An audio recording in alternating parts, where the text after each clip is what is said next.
Hello friends, welcome back to our channel house of law. आज का जो हमारा सेकंड वीडियो रहेगा on the topic of applicability of limitation act. It means that ये आपका act जो आपका लिमिटेशन एक्ट है कहाँ कहाँ किन किन चीज़ों पर अप्लाई होता है। इसके साथ साथ हम एक और टॉपिक देखेंगे जो आपका ये whether the limitation act applies to criminal proceedings और नॉट। इसके साथ साथ हम दो इंपॉर्टेंट टॉपिक्स और देखेंगे। ये आपका लिमिटेशन एक्ट है कौन सी दो मैक्सिम्स पर बेस्ड करता है, कौन सी दो लीगल मैक्सिम्स पर बेस्ड करता है। और एक लास्ट हमारा जो टॉपिक रहेगा आज का हमारा limitation based remedy, limitation based remedy but not the right. हम इसको समझेंगे क्या कहना चाहता है। सो आज का हम अपना वीडियो हम अपना टॉपिक स्टार्ट करते हैं without wasting the time. But अगर आप मेरे चैनल पर पहली बार आए हैं तो प्लीज सब्सक्राइब बटन पर जरूर क्लिक कर दें। ये आज का हमारा टॉपिक है applicability of limitation act. It means that ये आपका लिमिटेशन एक्ट है कहाँ कहाँ किन किन चीजों पर अप्लाई होता है। सो हम देखते हैं फर्स्ट पॉइंट हमारा दे रखा है the act applies to all suits. ये सब सूट्स पे अप्लाई होता है, अपील्स पर, सब अपील्स पे अप्लाई होता है एंड सर्टेन एप्लीकेशंस, कुछ एप्लीकेशंस पर होता है, सब आपके एप्लीकेशंस पर नहीं होता। जो कि बट कौन से एप्लीकेशंस पर होता है जो कि स्पेसिफाइड है in the articles of the act में। अब इसमें मैंने ये दे रखा है एक और चीज, एप्लीकेशन यहाँ पर कौन सी चीज आएंगी। एप्लीकेशन में हमारी पेटिशन भी आएगी। ठीक है, पहला पॉइंट तो क्लियर है, आपके सब सूट्स पे होगा, अपील्स पे होगा और कुछ एप्लीकेशंस पे होगा जो कि हमारे specified in the articles of the act. यहाँ पर एक्ट हमारा कौन सा लिमिटेशन एक्ट की बात हो रही है। ठीक है, जो हमारा सेकंड पॉइंट अब क्या कहता है, limitation only applies to institution और प्रोसीडिंग्स। ये आपकी खाली इंस्टीट्यूशन और प्रोसीडिंग्स पे अप्लाई होता है, नॉट टू देयर कंटिन्यूएशन। खाली इंस्टीट्यूशन मतलब स्टार्टिंग पे आपके अप्लाई होता है, नॉट तब कंटिन्यू चीज हो रही तब अप्लाई नहीं होता है। इसमें एक केस दे रखा है, मैंने दे रखा सुदर्शन पांडे वर्सेस लक्ष्मीधर पांडे AIA 1983 उड़ीसा। सो जैसे मैंने इसमें केस बता रखा है आपको, सुदर्शन पांडे वर्सेस लक्ष्मीधर पांडे AIA 1983 उड़ीसा 132। इस केस में क्या हुआ था ब्रीफ जान लेते हैं इस केस में। Then application for final decree in a suit for partition is not govern by any provisions of limitation act. Limitation act के कोई भी प्रोविजन फाइनल डिग्री पे अप्लाई नहीं होंगे। क्यों नहीं होंगे? As a final decree proceeding is a continuation of the suit, क्योंकि ये आपका कंटिन्यूएशन का पार्ट है, कंटिन्यूएशन का सूट का पार्ट है। As we all know that CPC में हमने पढ़ा होगा there two types of decree, preliminary decree होती है, एक फाइनल डिग्री होती है। और यहाँ पर फाइनल डिग्री की बात हो रही है जो कि फाइनल डिग्री क्या है, आपका एक कंटिन्यूएशन का पार्ट है ऑफ द सूट का। इसलिए आपके जो लिमिटेशन के एक्ट के प्रोविजन है इस पर अप्लाई नहीं होंगे। खाली लिमिटेशन एक्ट के प्रोविजन कहाँ अप्लाई होंगे? Only institution of proceedings, not to their continuation. Third point आता है इसमें लिमिटेशन इन क्रिमिनल प्रोसीडिंग्स। जैसे मैं आपके वीडियो के स्टार्टिंग में बताया था whether the limitation act applies to criminal proceedings और नॉट, हम उसके बारे में हम जानते हैं।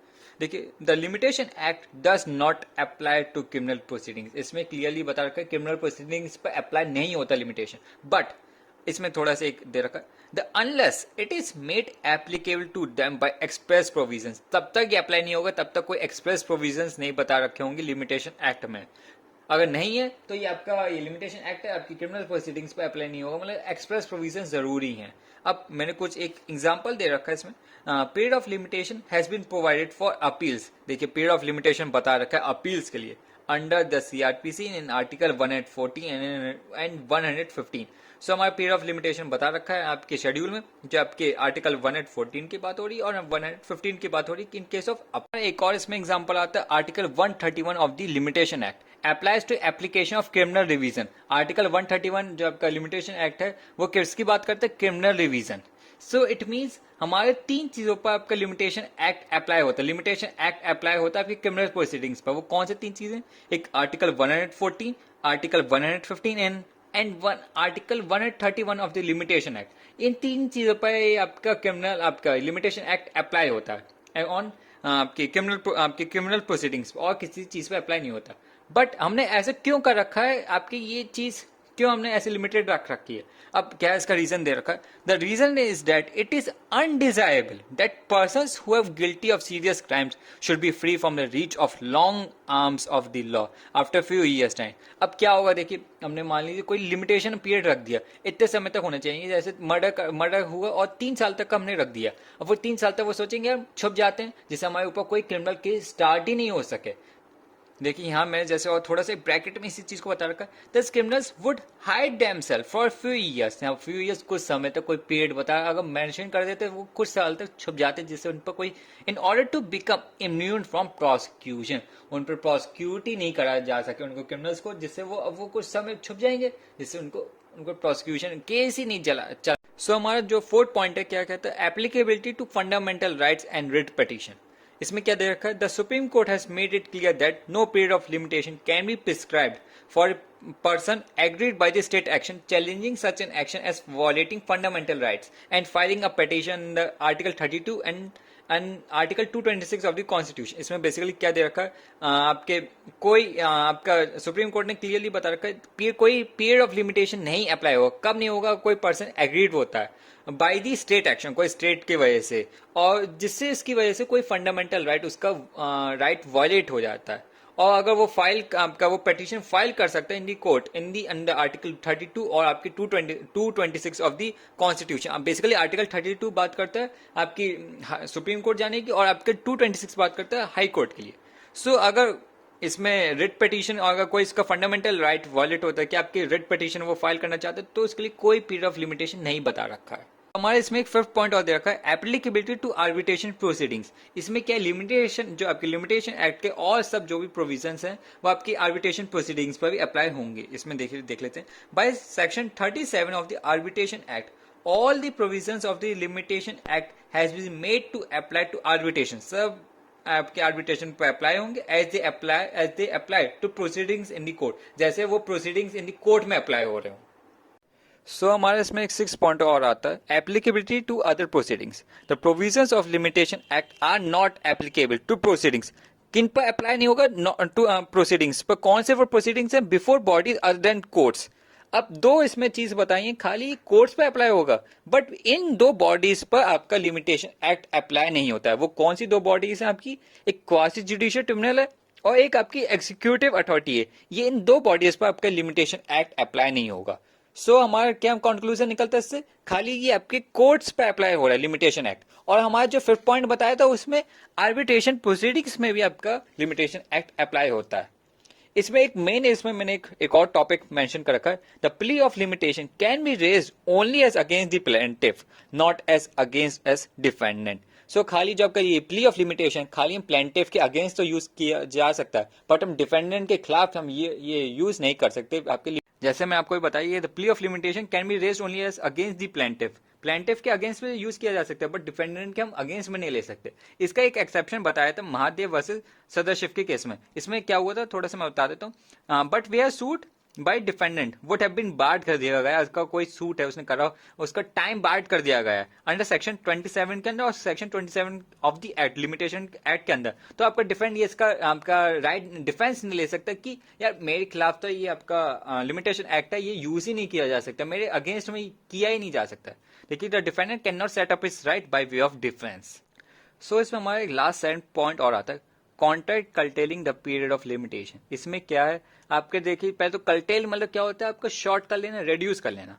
और इसमें क्या है, the parties can not bye consent और एग्रीमेंट कर्टेल नहीं कर सकती, मतलब शॉर्ट नहीं कर सकती, एक्सटेंड बढ़ा नहीं सकती, ऑल्टर नहीं कर सकती, चेंज नहीं कर सकती द पीरियड ऑफ लिमिटेशन। अब यहाँ जो एक ये कंसेंट की बात हो रही है, यहाँ फ्री कंसेंट की बात हो रही है। अब इसी चीज को मैं ये 2 लाइन्स को मैं आपको एक एग्जाम्पल से बताता हूँ। मान लीजिए ये आपका जो शेड्यूल है उसमें किसी का पीरियड ऑफ लिमिटेशन दे रखा है 3 साल, और पार्टीज आपकी कंसेंट देती हैं, फ्री कंसेंट यहाँ पर दे रही हैं, और एग्रीमेंट कर लेती हैं। किस चीज का एग्रीमेंट, अगर हमारे बीच में कोई डिस्प्यूट होता है तो हम जो आपका लॉ में दे रखा 3 साल, हम उसको नहीं मानेंगे, हम कर लेंगे उसको कर्टेल कर लेंगे, रिड्यूस कर लेंगे 2 साल में। कि हम एक्सटेंड बढ़ा लेते हैं 4 साल 5 साल, कि ऑल्टर चेंज करें, तो ऐसा नहीं कर सकती वो parties. At the same time एक केस, इसमें केस बताया गया Harshad cooperative versus United India friend G insurance AIR 1992 Bombay 341। So ये जो हमारा 7 पॉइंट है, इसमें कुछ मैंने इंपॉर्टेंट आपके पॉइंट्स में मेंशन कर रखे हैं, हम एक बार वो देख लेते हैं। हमने कोई एन एग्रीमेंट, हमने कोई एग्रीमेंट बनाया कि हमने कोई क्लॉज ऐड करा किसी एग्रीमेंट में, नॉट टू सू, हम सू नहीं करेंगे उस पर्सन पर फॉर सम टाइम, तो वो हमारा इनवैलिड मान लिया जाएगा। कब मान लिया जाएगा? अगर उसका इफेक्ट ऐसा है कि पीरियड ऑफ लिमिटेशन को हम बढ़ा रहे हैं। जैसे फॉर एग्जांपल 3 साल का किसी का पीरियड ऑफ लिमिटेशन दे रखा है, हमने क्लॉज कर लिया, कोई हमने एग्रीमेंट बना लिया कि हम इतने समय तक सू नहीं करेंगे, और वो 3 साल से लेकर हमने कर दिया 4 साल का, जो है ही नहीं, तो आपका वो इनवैलिड मान लिया जाएगा। प्लस इसमें एक और इंपॉर्टेंट पॉइंट दे रखा है, the court can not recognise any such arrangement between the parties at the same time. The court भी उसको रिकॉग्नाइज नहीं करती, हमने कोई ऐसा अरेंजमेंट, कोई क्लॉज ऐड कर लिया। प्लस एक इंपॉर्टेंट पॉइंट और है, such an agreement is void, वो वॉइड मान लिया जाएगा under section 23 of the contract act as being of such a nature. अगर हम उसको वो इस नेचर का क्या, अगर हम उसको परमिट कर देते तो हमारे वो defeat the provisions of law कर देता। हम एक बार उसको देख लेते हैं, सच एन एग्रीमेंट इज वॉइड, वो हमारा एग्रीमेंट वॉइड मान लिया जाएगा under section 23 of the contract act के अंदर। अगर ऐसा नेचर का कि अगर हम उसको परमिट कर देंगे तो हमारे defeat the provisions of law ही हो जाएंगे। हमारा ये तीनों पॉइंट इसमें खत्म होते हैं। पहले अगर हमारा कोई एग्रीमेंट कर लिया जिसके वजह से हम पीरियड ऑफ लिमिटेशन बढ़ा रहे हैं, तो हमारा वो इनवैलिड मान लिया जाएगा। Eight the same time court भी उसको रिकॉग्नाइज नहीं करती है, तो और हमारा वो एग्रीमेंट जो हमारा वो हमने बनाया अपने क्लॉज, हमने ऐड करे फॉर आपके पीरियड ऑफ लिमिटेशन को बढ़ाने के लिए, तो हमारा वो वॉइड मान लिया जाएगा section 23 of the contract act के अंदर। क्यों कर लिया जाएगा? अगर हम उसको ये हम आपके परमिट कर देते तो हमारे प्रोविजंस ऑफ लॉ डिफीट हो जाए। हमारे वीडियो का तीसरा इंपॉर्टेंट टॉपिक आता है। पहला हमारा टॉपिक कंप्लीट हो गया, एप्लीकेबिलिटी खत्म हो गई। दूसरा हमारा whether the limitation act applies to criminal proceeding भी कंप्लीट हो गया। तीसरा इंपॉर्टेंट टॉपिक है हमारा, क्या है? आपके लिमिटेशन एक्ट कौन सी दो मैगजिम्स पर बेस करता है, कौन सी दो लीगल मैगजिम्स पर बेस करता है, और थोड़ा सा हम ये कह सकते हैं ये ऑब्जेक्ट भी है इसका। हम ये देखते हैं, statute of limitation are based on 2 well known legal maxims. अब वो कौन सी 2 मैगजिम है, हम वो देखते हैं। पहली मैगजिम का नाम है इंटरेस्ट रेप्लिकिया उट सिट फीनियस लिटियम। इसका मतलब क्या होता है? The interest of the state requires that there should be an end to litigation. State का इंटरेस्ट क्या है कि भाई आपका ये जो लिटिगेशन है वो खत्म होना चाहिए। अब ऐसा नहीं, अगर पीरियड हमने कोई लिमिटेशन बनाते ही नहीं यार, 3 साल का 4 साल का एग्जाम्पल से मैं ले रहा हूँ, 3 साल का कोई 4 साल का अपील का कोई प्रोविजन दे रखा है, इतने साल का अगर हम नहीं बनाते तो कोई भी पर्सन यार 10 साल बाद आता, 50 साल बाद, ऐसे तो कोई केस ही खत्म नहीं होता। इसलिए हमने पीरियड ऑफ लिमिटेशन आपका कर दिया है। दूसरी हमारी जो मैक्सिमम है क्या है? विजिलेंटिबस नॉन डॉर्मेंटिबस जूरा सविनेंटम। इसका मीनिंग क्या है?